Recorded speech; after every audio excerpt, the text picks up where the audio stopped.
Hi, and thank you for watching TargetedWest.com. This is DJ Chris. We're in open mic mode in case Janet Phelan comes online, but it looks like she's having technical problems. I apologize if you're expecting her. She is in the chat if you can try to message her and tell her to reboot. But anyway, it's show number 116. It's the 9th of June, 2024. And of course, we're talking about the Fourth Industrial Revolution and technologies associated with that. Of course, a lot of people haven't caught up with it, but apparently the perpetrators have. And unfortunately, they're hacking brains. So that's what this is about fourth industrial technology. Our guest will be here in just a moment.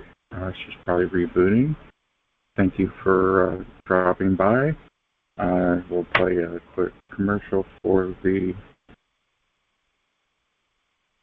Targeted West Book Club. Here we go.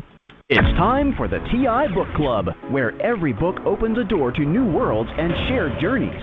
Here, we uncover hidden gems, specially selected for TIs, and always within your reach. Be part of a community that reads together, grows together, and sees the world through the same lens. Don't just listen to stories, live them with us. Join now at bookclubs.com/TIBookClub/join, and let's turn the pages of adventure together.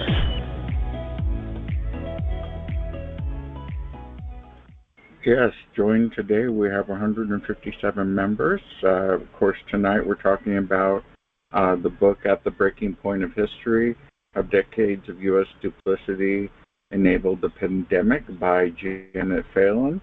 She is an award-winning author and journalist who is coming in tonight but is having technical difficulties getting in.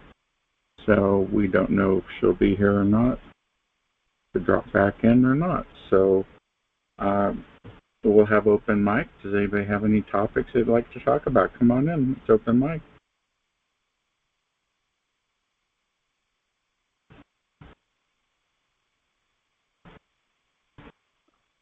I'd like to hear more about Janet Phelan's new book.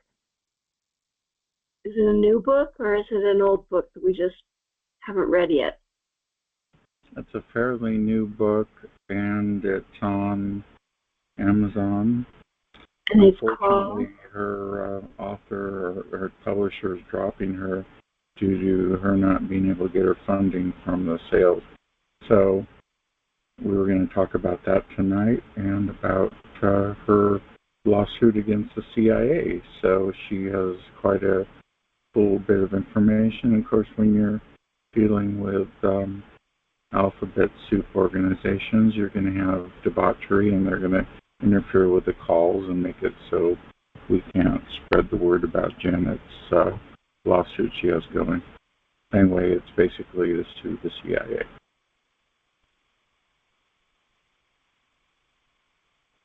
Thank you, Tranquility, for putting that in the chat. Hey, Laura, you're welcome. Well, hello, Tranquility. Welcome to the call. We're waiting for Janet. I don't see Janet coming back unless she's trying to dial in through the phone line. We'll see what happens.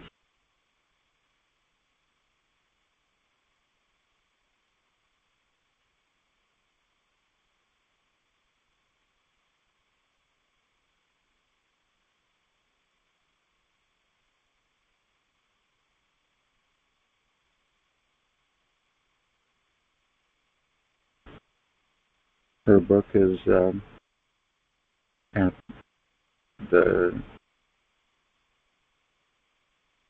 book is available on Amazon and soon in other places. So it's, again, Janet Phelan. She also writes for Activist Post.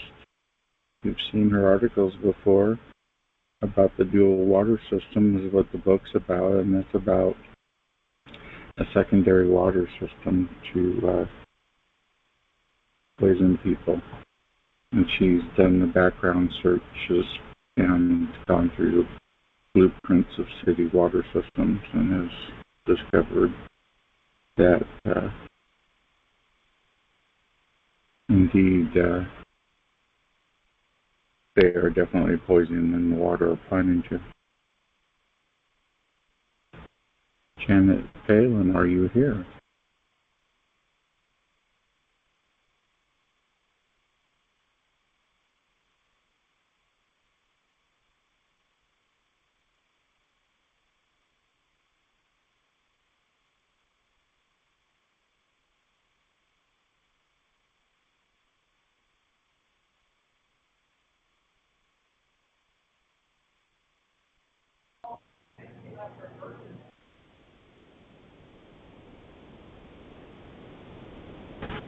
Yeah, I don't understand people. They in fact me want to come on and some come in early to sort out their technical problems, and then this happens. So I'm just gonna have open mic tonight and let it flow.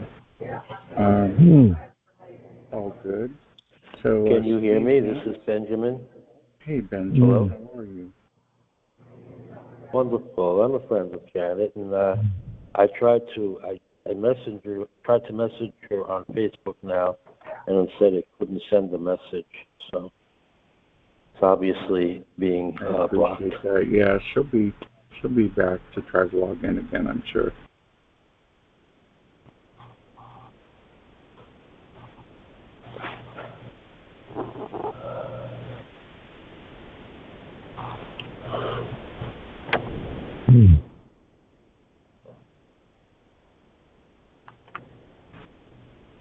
So, Steve, you have a new call coming up on Thursday?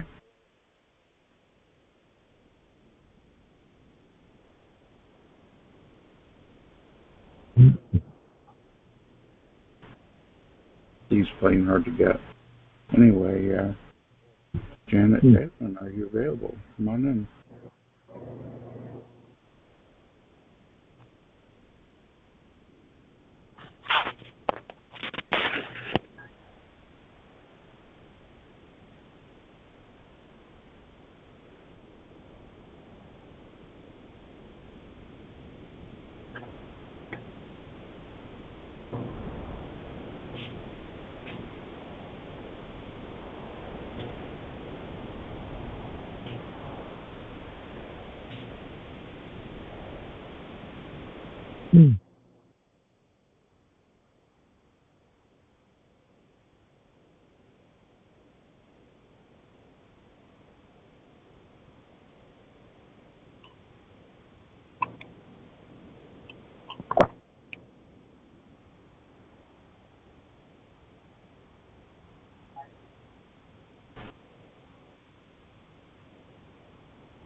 Well, while people are waiting, I'd like to announce that I have a newsletter now. So every Friday, first I'll be writing about this night in the newsletter, in my opinions.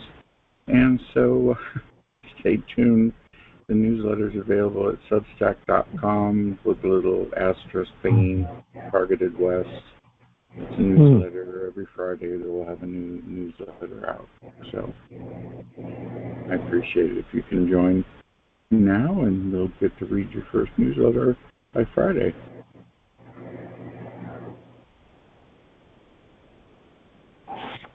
By the way, what is this CIA injunction? Do you know what the basics of it are, or the gist of it is?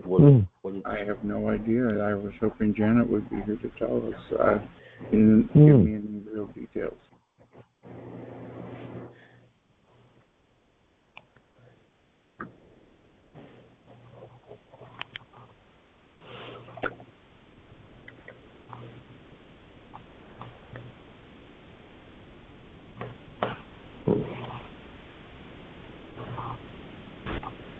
So it's open mic. If anybody has any announcements or would like to speak or talk about any topics that you have on your mind, now's the time when you got the moment to do it, because most of these calls are filled up and nobody can get a word in, so here's your chance. Well, I live in Oklahoma City. I'll be 63 in about 2 weeks, and I haven't seen a blue sky in like the past year. It's milky white. It's like a milk color, and it's like the weirdest thing I've ever seen. It's not even cloudy or overcast. It's just like I'm on another planet. I think they saturated the sky so much with chemtrails that's making people sick, and it's just the weirdest thing.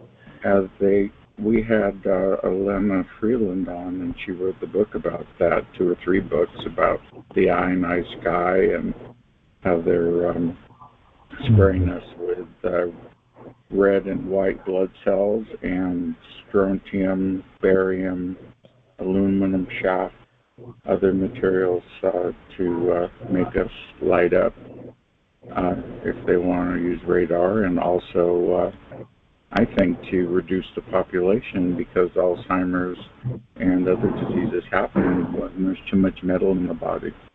So one of the things so I'm not surprised you have that happening where you're at, and I have it too, and I've seen them ruin the sky.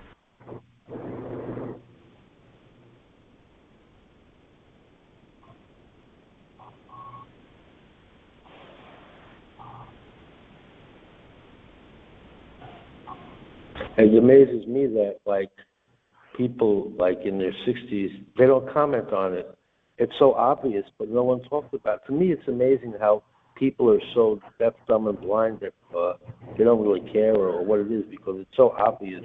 I find it mind-boggling.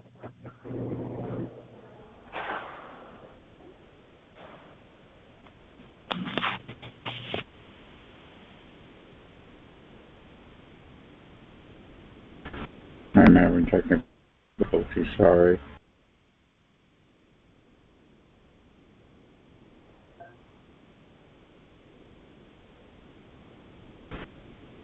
Can I have someone talk to me for a moment to test my headphones?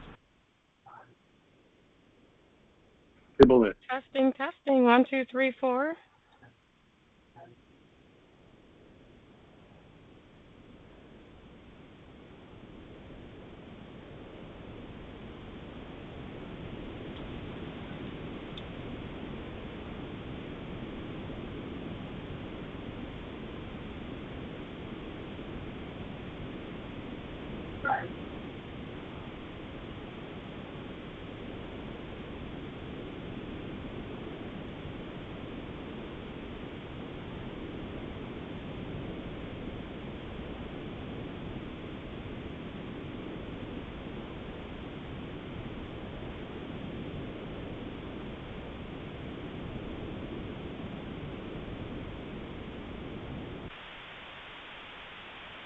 I'll share something. Can anybody hear me? Yes, we hear you. Yes. So I attended the legal symposium yes, on I Friday. can hear you. So I attended the legal symposium on Friday, and it was really great to have these lawyers come together and and share their expertise. And Todd Callender said that he and other lawyers are filing a federal lawsuit that will be made available to U.S. citizens, and then he said, and everyone in the world. So I was really happy to hear that. I knew that he was working on some kind of a lawsuit, but to hear him say it was encouraging. And there was a New Jersey lawyer named Jin Kang who also was part of the panel. And along with, in fact, two New Jersey lawyers and one New York lawyer, and the Jason Newfield was the lawyer from New York, Melville, New York, and he represents clients throughout the country in supporting disability claims for targeted individuals. So he was really someone, if anybody's interested in filing for disability, Jason Newfield, he really is very experienced. And as I said, he represents clients throughout the country.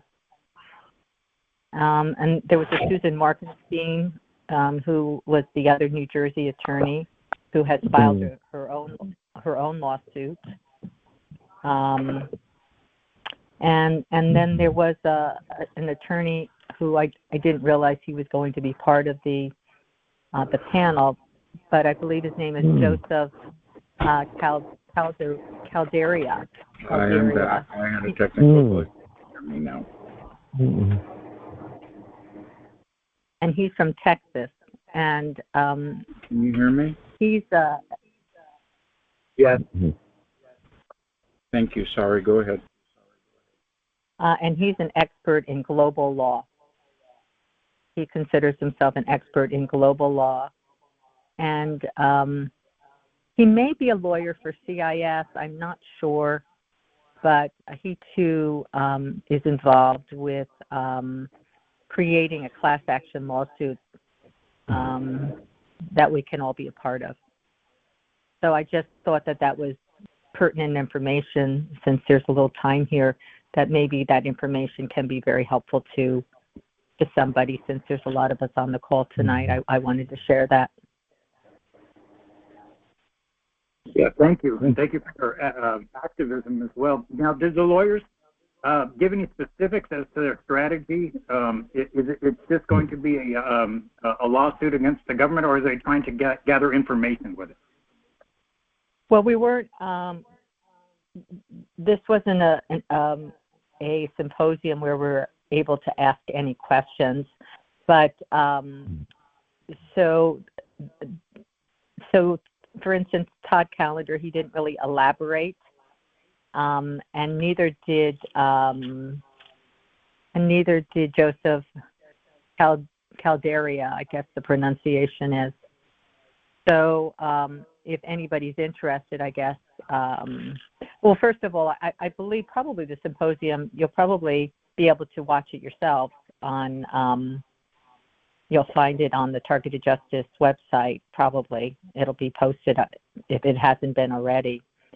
Usually they post that sort of thing. But but there weren't any real details. But certainly, if anybody's interested in Todd Callender's, he said he and other lawyers are filing a federal lawsuit that will be made available to U.S. citizens and everyone in the world, he said. So if anybody's interested in getting more information about that, I would, contact him directly. And then also with Joseph Calderia, him being an expert in global law and, creating a class action lawsuit that we all can be a part of, I would contact him directly. He's in Texas. And as I said, he may be the lawyer for CIS. But so there wasn't any really elaboration. It lasted about 2 hours, and with the lawyers talking. And it was just nice to see these lawyers come together and be, up to speed on what's going on with, what our day-to-day is like. So, I mean, not they didn't speak on that topic, but, just that they were aware enough that legal representation is needed. So that was just really encouraging. Mm-hmm.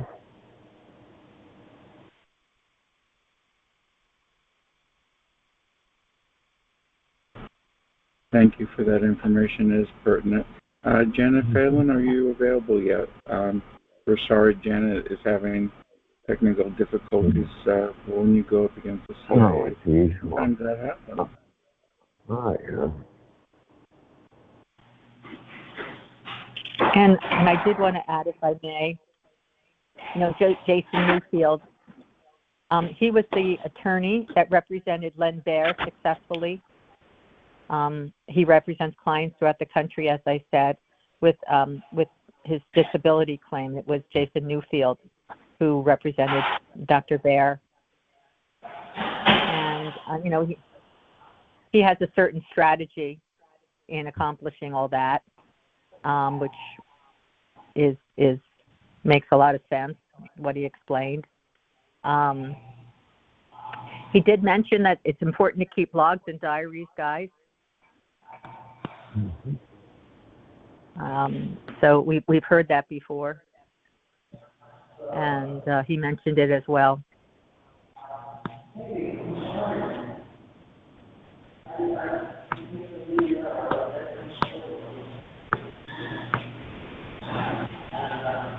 Hello. I would like to have the spelling of the last name of the attorney. You said his name was Jason Newfield? Mm-hmm. Yes. Can you give me the correct spelling of his last name, please? Yeah, if you could Sure, put that it's spelled text in the chat, that'd be. Yeah, I'm on a phone, guys. I'm on a telephone, so I'm not able to do that. But yep. So it's Jason, and the last name is Newfield, and it's spelled just the way it sounds, which is Newfield. Field. Newfield. Okay. Yes, that's what I have. I just wanted to be sure. You say he's located in what state? Mm-hmm. So he's in Melville, New York. So that's out on Long Island. I believe that's Long Island. Okay. Melville, New York. Melville, New York. Mm-hmm. Okay. Thank you very much. Oh, you're welcome. And all these lawyers sounded very impressive. Incredible. Yeah. Okay, wonderful. And you say he's a disability lawyer as well? Yes, he is a disability lawyer and represents clients throughout the country. And yes, very experienced. Okay. All right. Thank you very much. You're welcome. Sure.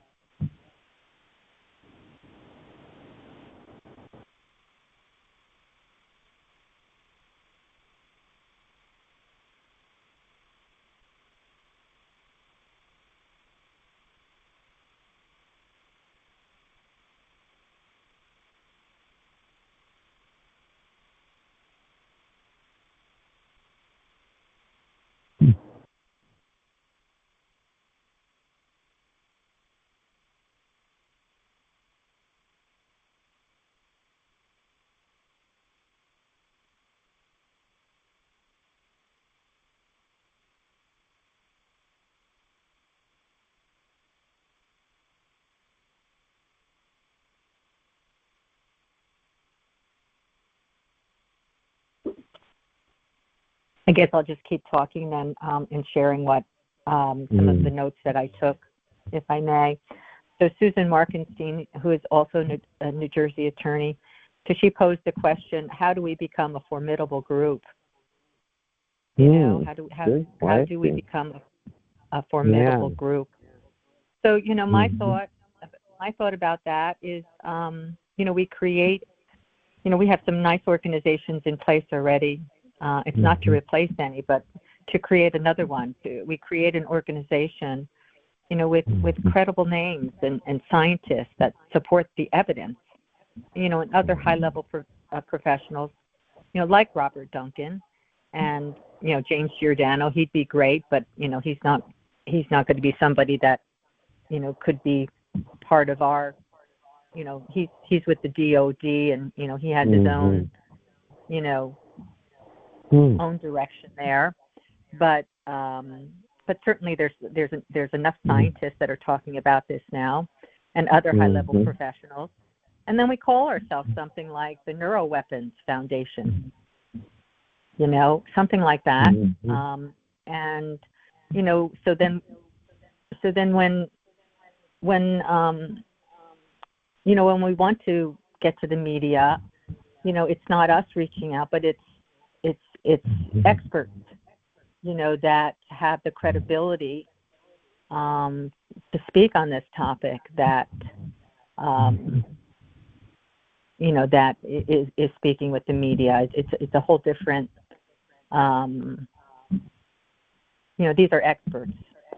So, you know, so I don't know. That would be my thought about how do we become a formidable group, because I think we need that. You know, not that we're not that what the work we've done already. Like for instance, Richard Lighthouse, I think his work is incredible. But I think we need to have a panel of experts that can kind of go into the trenches for us to really speak on our behalf. I've had Dr. Duncan and experts on my call, and we have a legitimate work group, so we're already working on that. Oh yes, but I'm talking about actually creating maybe a 501c3, creating an organization, creating creating something called like the Neuroweapons Foundation, where there's something in place that is a group of experts that can handle these conversations with the media better than me. I'm just a person who's targeted. I'm not an expert, and there wouldn't be any reason that they would believe what I'm saying. But certainly, a scientist or anyone who has the credentials. Certainly, Robert Duncan, who helped create this remote neural monitoring, he certainly is quite formidable, and so that would be my thought. Dr. Duncan spends most of his time on social media.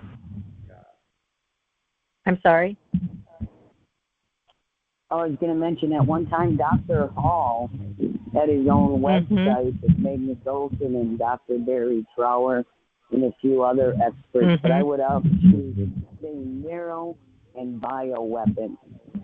So the biomedical and the bio field is involved in it, like your wetware and biosensors. Wetware is DOD, and then your biosensors is medical, but call them bioweapons, neuro and bioweapons. But I think that would be an excellent idea to see if we could get some professionals created again and have their own. Yeah, we need. Yeah, I agree. Yeah, we need a panel of experts that can come together and where we can create some kind of a 501c3 or whatever and call it and have a name attached to that. I don't know how easy that would be to do. I understand these scientists are also being targeted now. So, but, I just had a thought. I would like to just say to this woman who is mentioning all these things on becoming more formidable, it would be very nice if you would consider having a 1 hour sometime call, 1 hour a week or something just to start with and call it Becoming More Formidable. I think it would be interesting. You have an interesting mind that roams in a good way, and you're a very pleasant person to be around. Why not try it for an hour? Just a thought. Well, thank you. I wanted to add something here. If I could add William Denny and Dr. Horton and who's the other? Jack. Yep. What? Yep. All those names are all great names. Yep. Yeah. We're all scattered, and if we can pull it if we can pull it in and give ourselves a name, and we get some recognition from that and credibility, because that's really what we need is the credibility. Yeah, organization is probably number one, and organization of the type that you're talking about is nothing new. It's something that we can find information on how to go about pulling it off successfully on the web. But also, it's unfortunate, but I think it's also going to take money as I'm thinking about it. I don't know how much, but I know this, that others, scientists, it doesn't matter who you are. I think, well, first of all, I think it might be important for some of the experts we're referring to make television appearances. And in order for that to happen, I think that they have to have something not unlike an agent. And they don't come free. And so these would all be things that we, that the group would come across, in the meeting. Would you guys like to have that 1 hour here and email me and we can schedule it?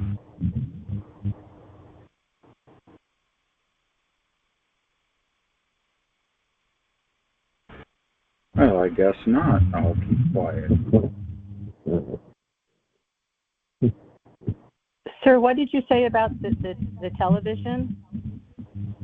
Oh, I think that it's important that we, once we get the experts together, a panel of them, that they make television appearances to get the word out. And the way that people, no matter who they are, get onto these news shows, etc., is through use of an agent, like a talent agent sort of a thing. So that might be necessary. It might be a necessary cog in the wheel for us to be able to see what it is we're after. Yes, well, I think it would make all the difference in the world to have experts in place that can give this the credibility.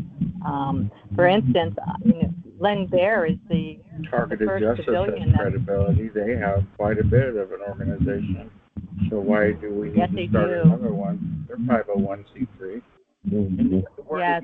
Well, I'm so grateful for Targeted Justice. Yes, very, very grateful. Well, and what they've done, and Richard Lighthouse's work is just phenomenal. And but this is a little different. What I'm talking about. I'm talking about a panel of scientists. Certainly, Richard Lighthouse would be part of that, being that he's an engineer, and with his credentials, he would be part of somebody that we also want to include. I was an engineer in Silicon Valley. Oh, nice. Well, then you too. We would people with the credentials and the experience that we would need. Yep. But we need to come together because we're very scattered. And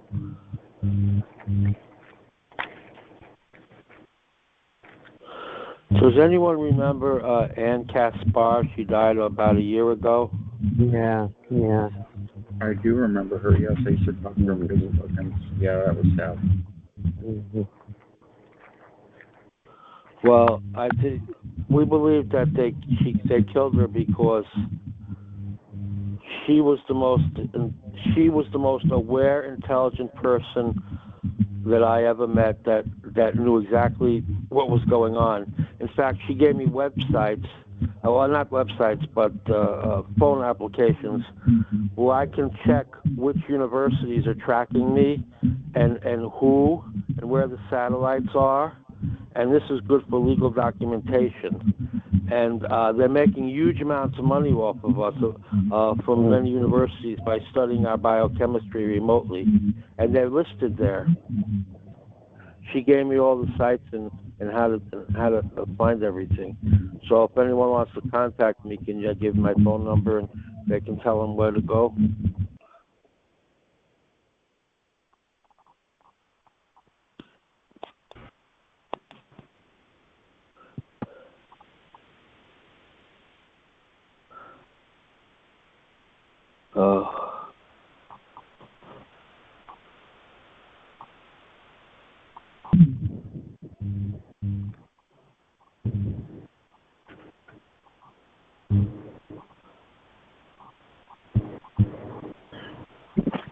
Hello, Chris. Hello, how are you? I'm all right. Can you hear me okay? I can hear you okay. Our guest was not able to get her side configured, so we're open mic. Is this Krista? It sure is. Come on in, Krista. What's up?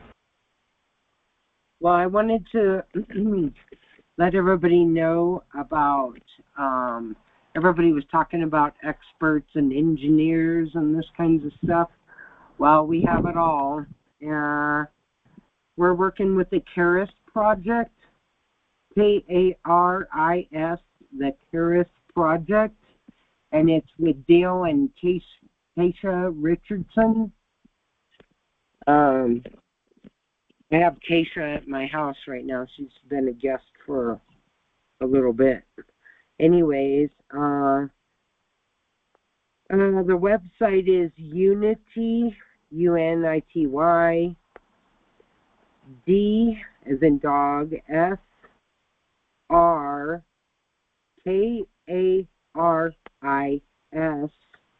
consulting.com. And we've already had, 3 or 4 meetings with Lauren Boebert, which is Congresswoman. And then we've had, private meetings with her. We have served her. And he doesn't keep saying. Hello? Where is she? Yeah, hi. This is Janet. I have her on my phone. Hello? Hello, Chris. Can you hear me? Hello, Janet. Is that you? Yeah, I've been on the call all this time, and I've been sending you emails saying, please unmute me because you have me muted and I can't speak. So I just called back because I heard him speaking. What name are you under? I've tried you. You had no audio when you were logged in. No, I had the phone in. So I used the phone bridge, the 412-679. Star 6 to unmute yourself. Well, unfortunately, I Googled Blog Talk Radio how to unmute, and I couldn't find anything. So there we have star 6, you unmute yourself, and then star 6. Yeah, what's your name? There was no information online about how to unmute. What's your phone number listed for where you've been logged in the whole time? Well, I disconnected to call Benjamin, but it's 541-708-3534. Could you call back in and hit star 6 to unmute yourself? Okay, would you please give me the access code again so I don't have to look it up? I don't have it handy. Hold on, please. Can someone give me the access code? Thank you. Thank you very much. I'm so sorry. I've been there the whole time. Yeah, it's star 6. Can you guys hear me? I hear you. TI. Hi. The access. Oh, go ahead. I'm sorry. Oh, someone put it in the chat. The access code is 523-3264#.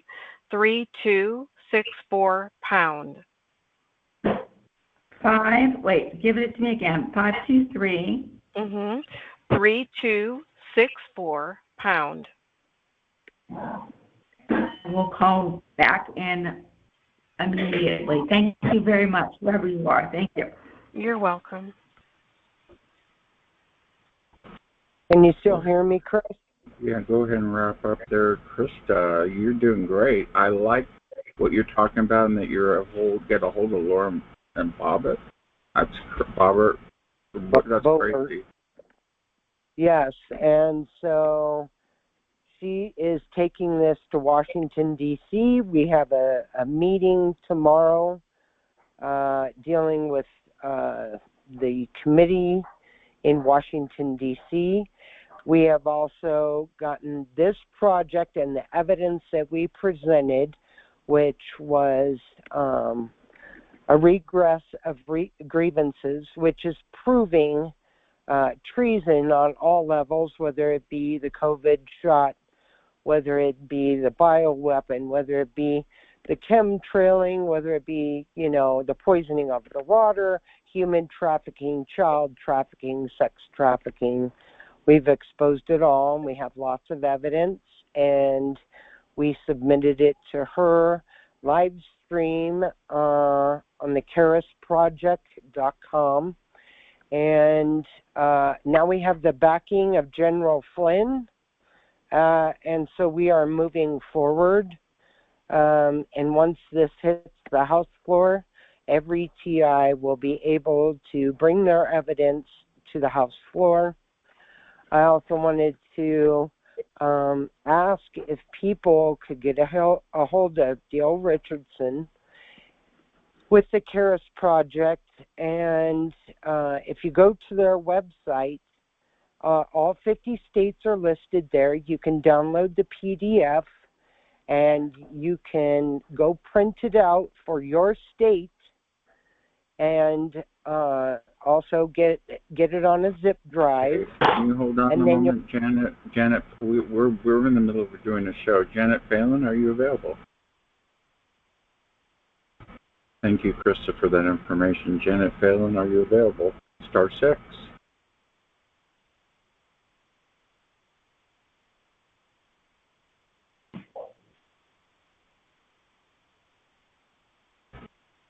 Thank you, Krista, for that important information. You're doing very good. And see, we do Hi, have Chris. people. I'm unmuted now. There you are, Janet. I'm sorry. Hello. Okay, no worries. It's show number I had to unmute 116. myself. No worries. I hear you loud and clear. So everybody's been asking about this pending litigation with the CIA that you're talking about. What's going on with that? Oh, I want to thank you so much. And thank you for your patience, because I called in. I was about 5 minutes late because there were, as usual, technical issues. But I've been on the call since 7:05 here in, my time zone, and it has been very frustrating. So when I heard Benjamin's voice, and I knew Ben was on the call, I thought I'll call Ben. So it all worked out. Okay, so the pending litigation. Yes, I have finalized an injunction to be filed. It will be filed within the next couple of days against naming the Central Intelligence Agency and also 2 of its high-level officers, the director of the CIA and also the director of operations. And this is an injunction only. I am not seeking any financial reward or relief. I am simply saying stop. And I have made essentially 3 claims, all of which are buttressed by evidence. The first claim is attacks with unconventional weapons. In my case, these are chemical weapons, which have produced a health crisis, which forced a hospitalization last year in Mexico City, in which I have now 2 diagnoses, both of which are redolent of chemical warfare attacks, okay? The second cause of action is, so the first cause of action is assault and battery. Second cause of action is denial of medical care. And because of the hospitalization, I was in the hospital for a month last year, and I was denied treatment for the exact medical conditions I was diagnosed with. And I'm diagnosed with 5th stage renal failure. And those who know that, who know what that means I'm dead in a week. Amazingly, I haven't died. So, go figure. Thank you, God, for keeping me alive. So I have massive evidence of the doctors running all these tests, and I have the discharge records showing that I was not treated. Okay, and then actually following the hospitalization, because one of the diagnoses is sensory ataxia, which means essentially that I can no longer walk because of the crippling effects of the chemical weapons. I actually fell and I broke my hand. And I went immediately to an emergency room where this was diagnosed. X-rays were taken. I had 2 fractures in my hand. A cast was put on. I was told to come back in a couple of weeks for a recheck, at which time they insisted on removing the cast and insisted on sending me to physical therapy, which I did not go to. And so anyone who knows anything about bones and breaks knows that they don't heal in 2 weeks. So this is, again, further proof of denial of appropriate medical care. The third cause of action is denial of access to the legal system. And because this issue has been going on for so long now, and I have made so many outreaches, not only to the courts in California where everything started, but also at the federal level and at the international level as well, having filed with the International Commission on Human Rights and also with the OPCW, again, totally denied at every turn. So there are 18 exhibits that are attached, proofs that are attached to the injunction. And I want to say a couple of things, first of all, before I go into more detail. I want to thank Jack Christiana for all his help here. And I also want to thank retired attorney Ken Dudkowski for all his help, because I could not have done this without their assistance. And so thank you both so very much. Now, I want to discuss why I particularly felt this against the CIA. Many of you know, I fled U.S. Years ago and been fighting in the now temporary residency here until I believe and you're cutting out a little bit. Can you move your cell phone? Yeah, you're breaking up. You're breaking up, Janet. You're breaking up. Oh dear.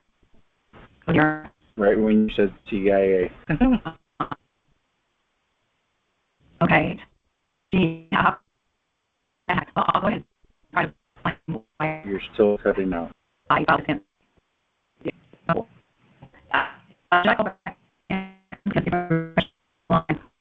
Get my stuff from okay, I'm gonna go right back in. Is that all right? No worries, you can do that. Yeah, go get a new clean signal. Yeah, go ahead and log back in, please. We're talking to Janet Phelan. She is bringing on a lawsuit against CIA. Of course, I, too, had technical difficulties. My microphone is hot and won't shut up, and I'm not able to stay on the call. I got logged out, so we both being hit hard. So we really appreciate your patience in this matter.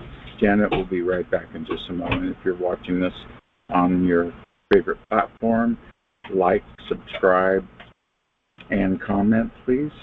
If you want to join our newsletter, it's at substack.com/@TargetedWest. You can join for free, and it's a open newsletter every week. So, waiting for Janet Phelan to come back. Are you back?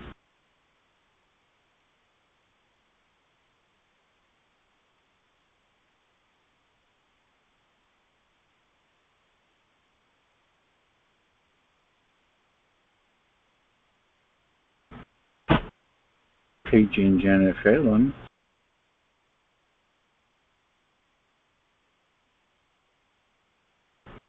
And by the way, if you're listening to this recording, she's not in the United States, so it's not a clean connection.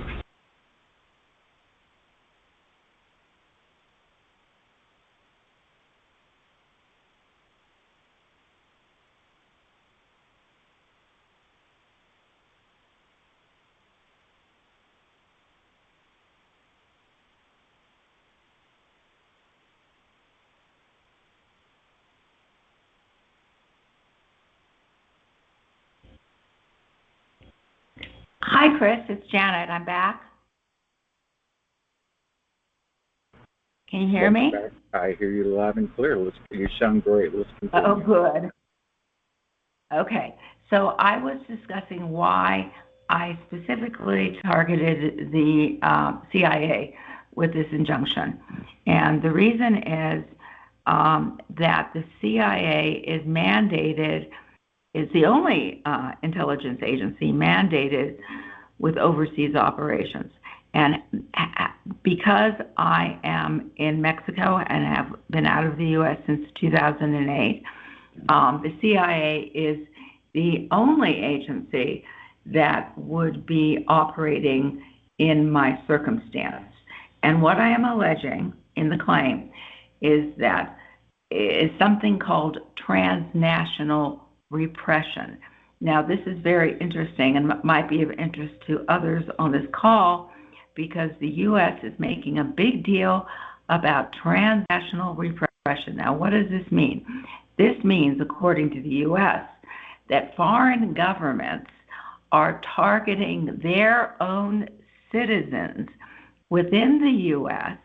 and also corrupting and co-opting local law enforcement in order to target their own national citizens who are living in the U.S. And this is exactly what the U.S. is doing in my situation here in Mexico. And they have involved local law enforcement, and they have involved, unfortunately, certain members of the community that have the capacity to do this kind of harm to me. They have specifically targeted medical professionals and police officers with their obscene directives. So, and I believe that I have proven this in the injunction through the medical records, which show that I'm being, completely withheld treatment for treatable conditions, number one, and also through appeals to the local police, all of which are uninvestigated and or disappeared. So there you have it. Now, transnational repression is a very interesting thing. Sorry, go ahead, please. I'm sorry. I just said very interesting. Thank you. Continue. Okay, thank you. Well, transnational repression is a very interesting thing because it actually describes exactly what the U.S. has done in cases of targets who have fled the jurisdiction.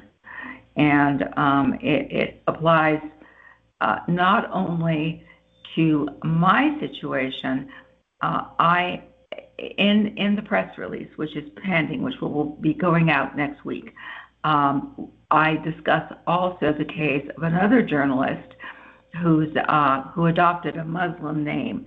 He was born Darren Phelps in the U.S. and became a Muslim and changed his name to Bilal Abdul Karim, and he became a journalist. He worked for CNN and Al Jazeera and other publications, and ended up on the U.S. government kill list. And the U.S. tried repeatedly to blow him up with drones, and also, at least on one occasion, with a Hellfire missile, which is indicative of U.S. targeting because Hellfire missiles are U.S. weapons. So he also filed in federal court, and it's very interesting. There's a lot of information available online about what happened to him because and what happened to his case, because his case was proceeding nicely until the United States Department of Justice came waltzing into court and said, we can't even make a case here because of national security. So the federal judge in the case, her name was Rosemary Collier, just dismissed the case and said, well, national security.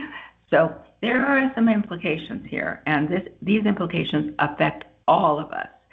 And the first and most obvious implication is that all they have to do is cite state secrets, national security, and our rights to life, liberty, and the pursuit of happiness mean nothing.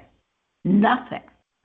So interestingly enough, I did some research on this, national security and state secrets, and there is nothing in the Constitution about it. And there's actually nothing in statutory law that allows these invocations to override our rights to exist, but they are using this. So I am expecting, I'm not expecting an easy time in court, and I am confident that the injunction is well constructed. I did not include things that I could not prove through prior interchanges and records, and I kept it sort of lean and mean in that regard. So it will be filed next week, and we will see what happens next. And if I am successful with this, which would be miraculous, it might actually help all of us. So that's kind of the short and sweet of what I have to say here. Did you want to talk about your book that your publisher is giving you trouble with? Oh, yeah. Yeah, well, I do actually, and this is more evidence of actually the same.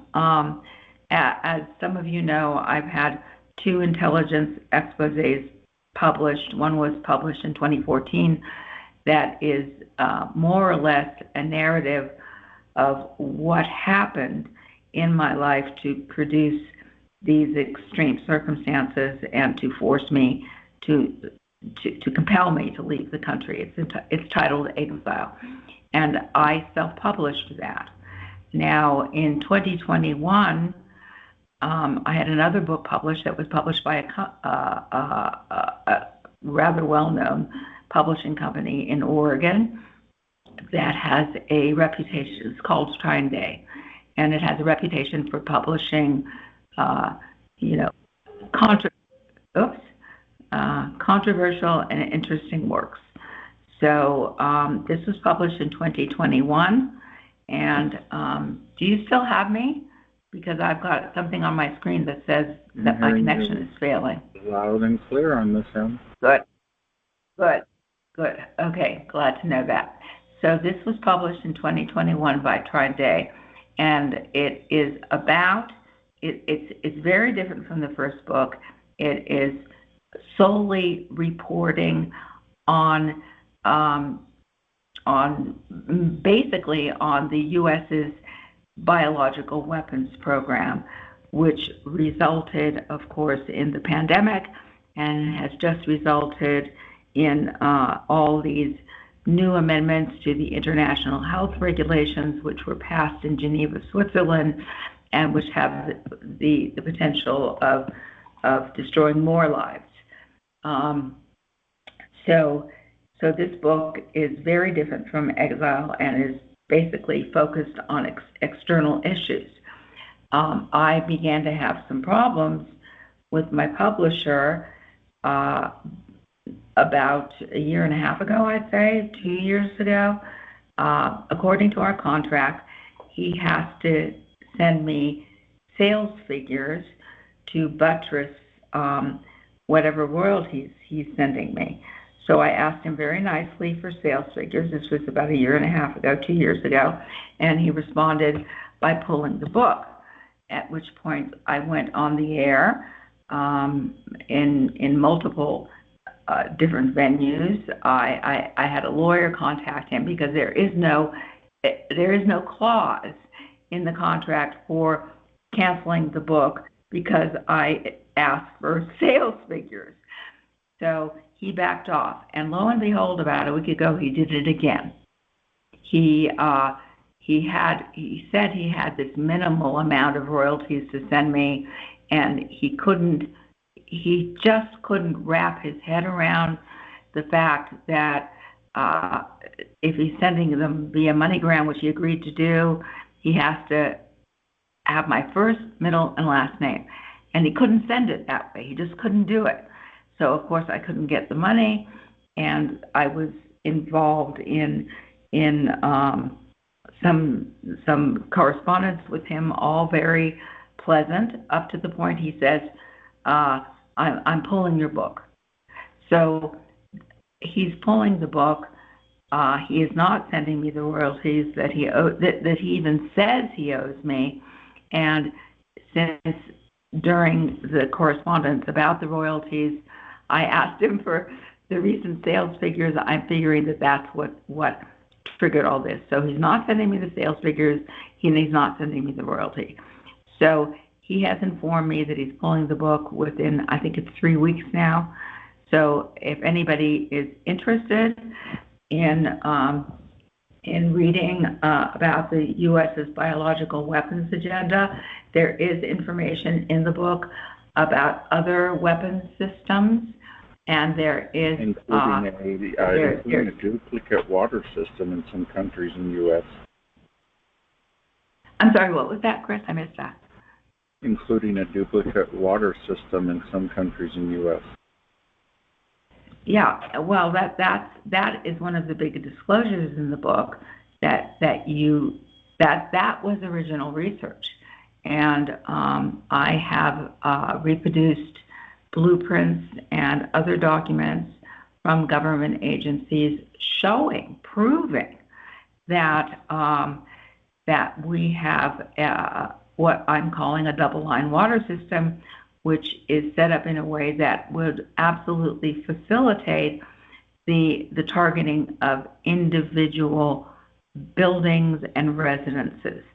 Now, if they were going to launch a pandemic and try to get rid of certain kinds of people, they would be able to use this system under the guise of covert action and plausible deniability, because who's somebody gets sick and dies, who's going to think it's the water?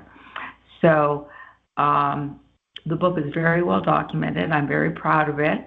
It is heavily footnoted, and it is now going to be banned. So you have about 3 more weeks if you're interested in the book. There's also stuff there about electronic targeting as well.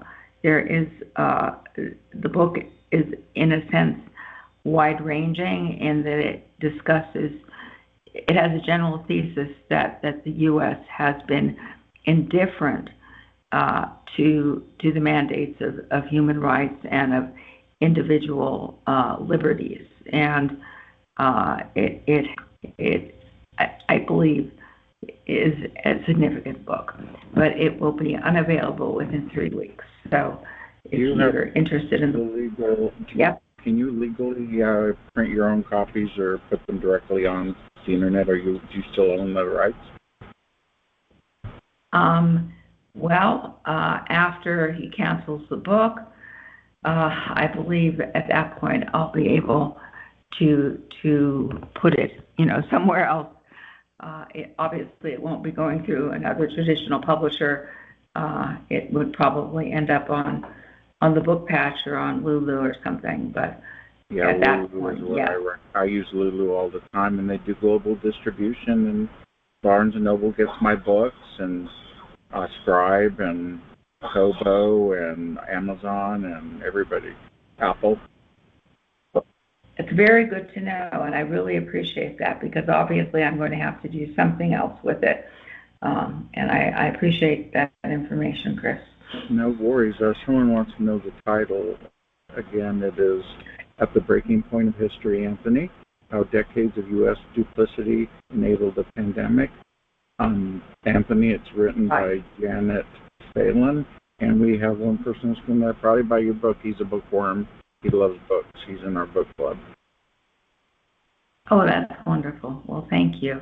And I did want to say something about Chris Milligan, who is the owner and the decision maker at Trine Day, and how this relates to everything else I'm talking about, because Chris Milligan is not at all shy in discussing the fact that his father works for the CIA. So I don't. Oh, really? I was going to ask you if you thought there was debauchery. I know, yeah. And actually, there's more that goes into Chris Milligan's. We'll call it sabotage. But at this point in time, my concern is that the book has been published, and now the book is being pulled and or banned. I mean, this is essentially book banning. So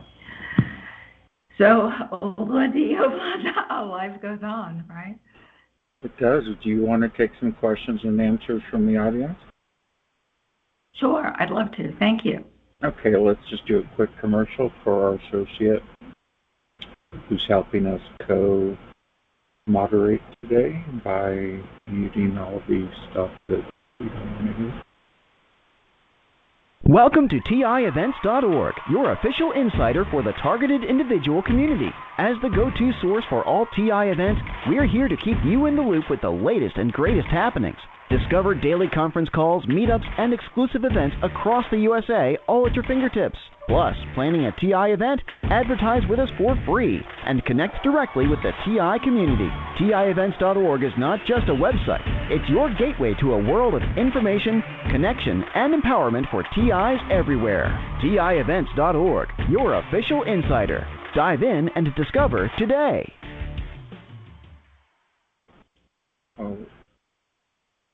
It's time to ask Janet Phelan some questions. Anybody want to come in? It's open mic and it's Q&A session for Janet Phelan, author and journalist.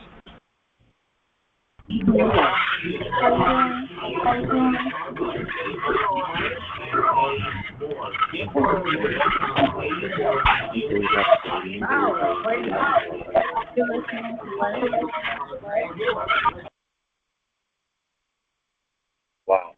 Now there's some more CIA activity.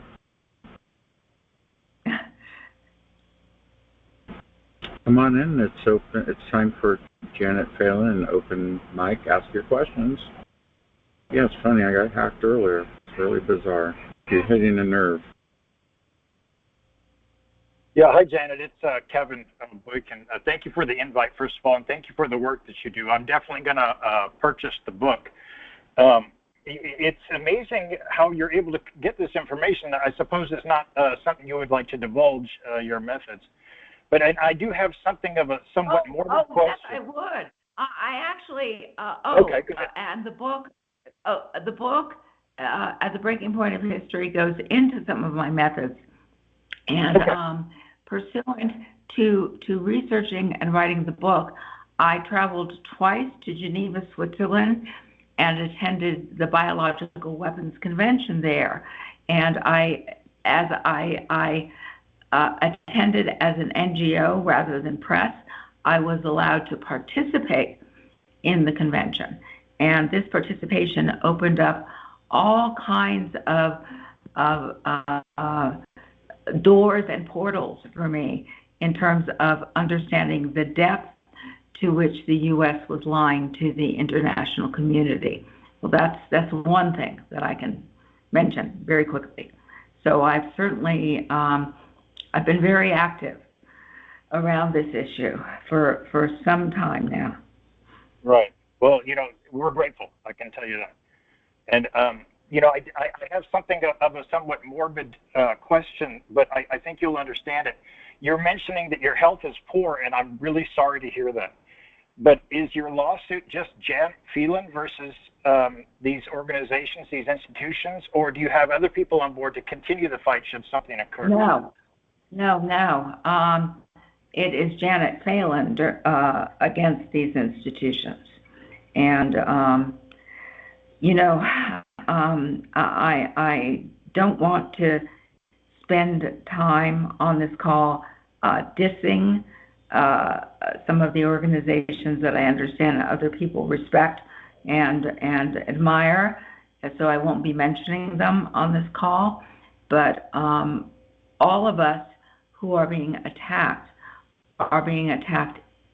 individually, and so this and the methods in which I am being attacked, like the denial of medical care and the chemical weapons deployments are very kind of specialized ways of attacking somebody, and this is an individual complaint.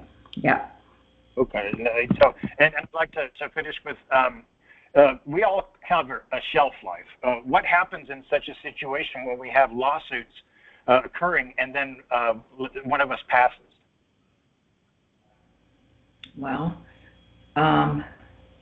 that's a darn shame, and it can happen to any of us. I'm purportedly, as far as the testing instruments go, I'm in 5th stage renal failure, which means I'm dead.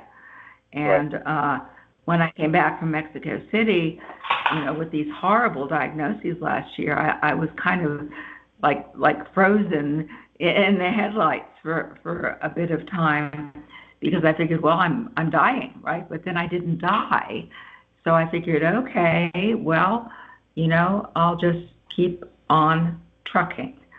So, and I believe that the decision to keep going has actually helped me to keep going, because I believe that if you just give up the ghost and say, okay, I'm dead, then, then your body will shortly follow suit.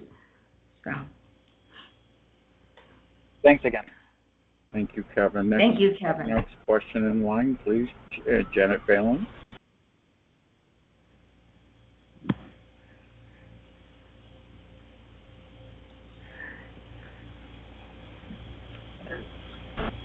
Just hit *6 to ask Janet Phelan a question.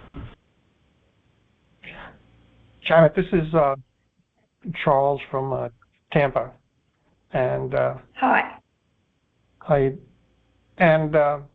Last year I've been to 6 different countries, trying to get away from this, and I was attacked in each country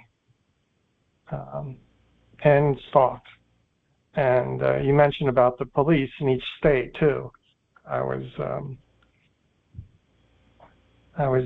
stalked and by the police almost in each state, in each country, and it was very disturbing. I'm so sorry. And I was down in Santiago. It's very disturbing. Yeah, I was down in Santiago, Sorry, Chile. No, I was down in Santiago, Chile, walking, and the police would follow me, circle me as I walked. Hit their headlight, their lights, and just continued on with my journey there. And that's I know you mentioned they get the individual state to police to attack you too. Yes, they do, and that's very disturbing, because it challenges the whole concept of country sovereignty. I mean, if everybody's going to do what the U.S. tells them to do, then why don't they just give up the ghost and call themselves the U.S.? It's beginning to be like that. And, my hope is that focusing on what they call the transnational repression part of this, which the U.S. is, they're just all over it in terms of what China and Russia are doing to their expats in the U.S. Well, hello, let's get real about what's happening to us, American citizens. So. Yeah, I agree. Yeah, well, that's all I wanted to say. And I feel sorry for that your health has deteriorated. Yeah, it's very disturbing, and it could happen to any of us. Just give her a kidney and it's all better. Yeah, if I could find anybody to replace the kidney, which of course, given, I'll tell you, it was so bad here in Chiapas before I went to Mexico City that I was trying to get my blood pressure taken. One of the aspects of kidney failure is your blood pressure starts to go up. And in fact, most people who die of renal failure die because their heart gives out because their blood pressure gets so high. So, that's a little tidbit that people can check out if they want to. So I was going to doctor's offices trying to get my blood pressure taken, and I was being refused, absolutely refused. Some doctors went so far as to scrawl a blood pressure number down on a piece of paper without taking my blood pressure. I mean, it was Kafka-esque. And finally, because I just persevere and I don't give up on these things, I found a doctor who was new in town, who had missed, the sweep they had done telling people don't give her any help at all. And he not only took my blood pressure, he was appalled. He thought I was about ready to drop dead from it, and he prescribed me something, which I believe saved my life. So, so that's, that's where that is. But yeah, getting a kidney at this point in time is a fantasy. So far I'm taking a lot of herbal medicine. I'm careful what I eat, and I also noticed, according to what I've read on medical sites online, about 8% of people in 5th stage renal failure revert to 4th stage. So they don't die. They get that much better that they can keep going. And, I'm not able to say that that's what's happened in my case, because having left Mexico City, I can't get any tests anymore. But, here it is. It's almost a year later, and I'm still going strong. So all I can say is thank you, God. Thank you for still being here and being able to spread your word and tell us what's going on. Does anybody have a question for Janet Phelan? Come on in. Amen to that, Janet. This is Laura. Hi. Hi. Hi. I just wanted to say thank you. Thank you for all the work you do, and I appreciate you, and I am sorry about your health. I wanted to give you a little tip. I published a little book about targeting the community and targeting. It's just a little book on Lulu, but Lulu, I published it on Amazon myself. Chris walked me through it, and on Lulu. And Lulu pays you right away for the book, and Amazon you have to have like 100 sales before you get paid. Lulu, I also found, was really helpful as far as like customer service and stuff like that. They don't have a lot of graphics for the front cover like you'd want, you know what I mean? But I just wanted to give you that little tip, and if you're publishing yourself, you might want to consider that. Thank you. I appreciate it. Appreciate you. Thank you so much. Thank you, Laura. I have 7 books on Lulu, and some I sell directly from Lulu. Some I sell on the global distribution. Good to know.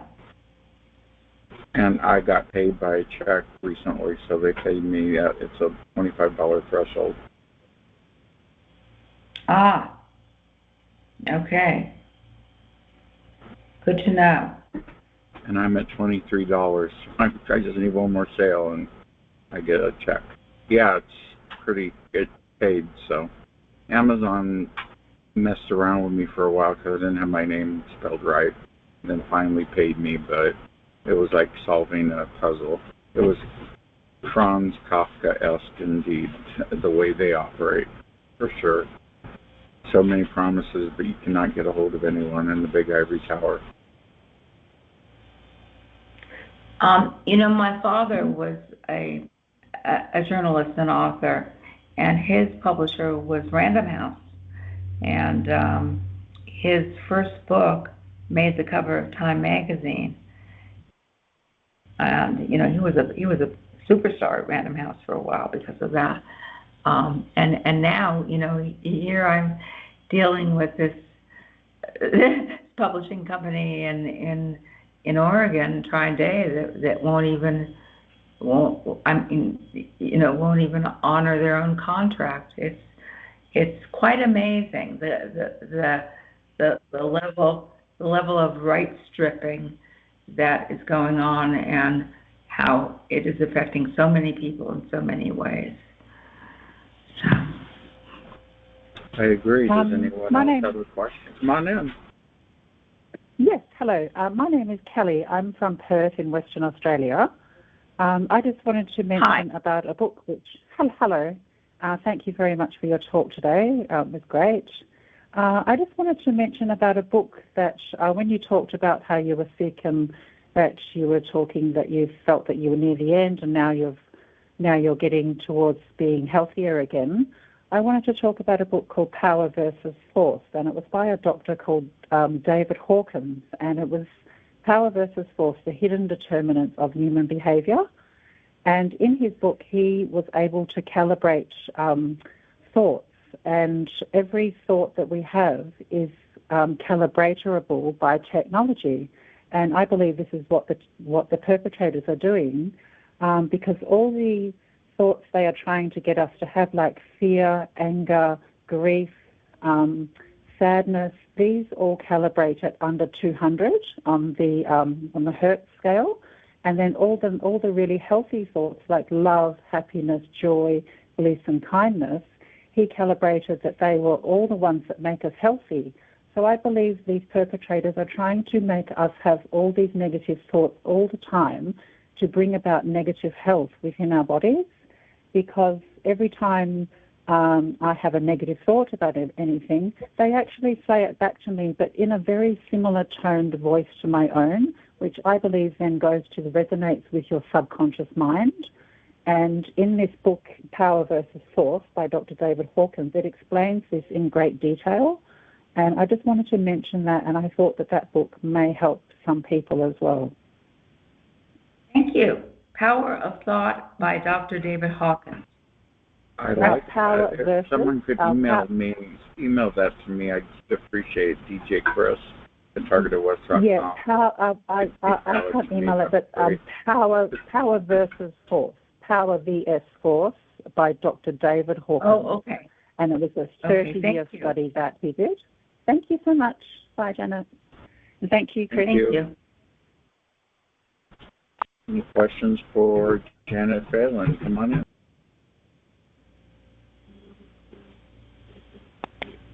Hello, this is Benjamin. It's not directly related to Janet. Hi, Janet.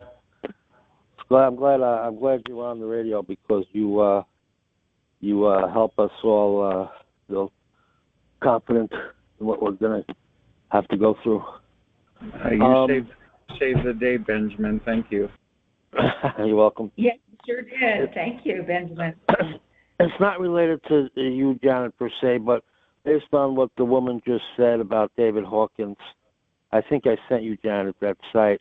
I actually go to a site based in Western Canada that uses the Hawkins consciousness level, and they measure the consciousness throughout the world at different times. It's bad when things are ready to happen, like before 9/11 and the COVID pandemic, it was very low, and the streets are lower consciousness than people's houses. And I get it beamed to my phone. I know it sounds like, as a TI, I know you're going to be skeptical of this. It makes sense, but it actually is a really straight-up place, and it raises the consciousness level of my surroundings. And it's based in Western Canada, and I think it's just phenomenal. You can get it to your phone or your house. Yeah, I remember you're sending me information about that. Thank you, Benjamin. You're welcome. Thank you, Benjamin, for that. And I guess, is there any more questions for Janet Phelan? Come on in.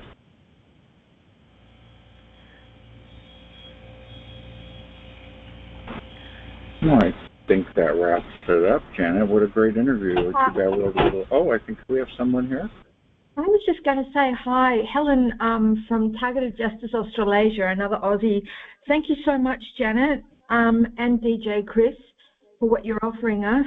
I would just like to ask you, what do you think about the fact that, because we're targeted here outside of the US, and I remember ringing up the Australian Federal Police sometime back. I just spontaneously picked up the phone and started berating the officer about what was going on. That was before I knew a lot more, before I joined this community, like what's going on. And this man just kept saying to me, ma'am, you're not on my database. You're not on my database. So I was thinking, like, whose database am I on? So now I'm finding out that all of the government database systems are being run, at least in this country I know, by Lockheed Martin, and I think in the United States as well, and probably we've got Canadians on the line. I would say odds are that Canada and many other countries. So that kind of would explain, don't you think, Janet, how they're stalking us so easily internationally, wherever, well, like that other gentleman earlier that said that he was in Chile and other places. if Lockheed Martin has these databases all over the world, wouldn't that explain how this is happening to all of us everywhere? You know, you bring up a very interesting point, which is the nexus between corporations and government. And actually, this nexus has a name, which is called fascism. And I believe that this is also described when they talk about the public-private partnerships. They're basically disclosing fascism. And I believe that, you know, that this is certainly a big problem that is under addressed at this point in time. So whether or not, you know, this is actually Lockheed Martin everywhere or another company is not something that I know particularly. I found your comments interesting, and I will follow up and look at this. But it, you know, given this move towards technocratic fascism that we're seeing worldwide, it certainly makes sense. Well, if this helps you as a lead, you know of Catherine Austin Fitz? She's a veteran TI. Yes. I actually wrote to her. I'm one of her subscribers, and I said to her, tell me how I can find out how they're managing to do that to us here in Australia. And she wrote back and she said to me, follow the money, because you know she's a former Wall Street banker. And she was also Under Secretary of HUD under Bush Senior. So she knows about how the money works. And she said to me, follow the money. And she said to me, and look at the contracts between the Australian military and Lockheed Martin. And it was since then I started snooping. It's slow. And I found out that Lockheed Martin is running all the government databases in Australia. Well, that is fascinating. Would you mind emailing me your research? If you would can that be acceptable? Your email. What? Yeah. I think the best one is write Janet, like to write an email, write Janet at proton.me. Write as in writing. Write Janet at proton.me. Right.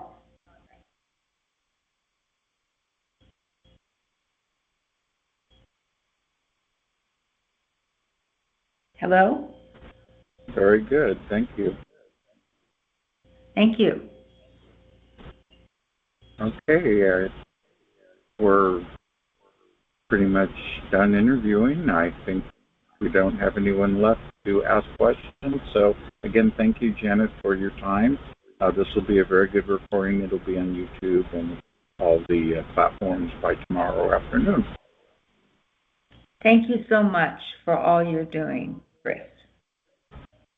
No worries, and thank you again for your time. Sorry, and, I muted myself. Oh, we have. Go ahead. Go ahead and wrap up. Are we out of time? No, we're not out of time. You can wrap up, but you'll be the last one. Okay, then I'll just quickly share with you what I shared yesterday on the PACT call. That at the moment I'm busy adapting the Targeted Justice cease and desist letter that went out recently to Space Force, to all the commanders and the big brass, saying that they needed to stop what they're doing because it's illegal and it's treason and it's conspiracy and it's things like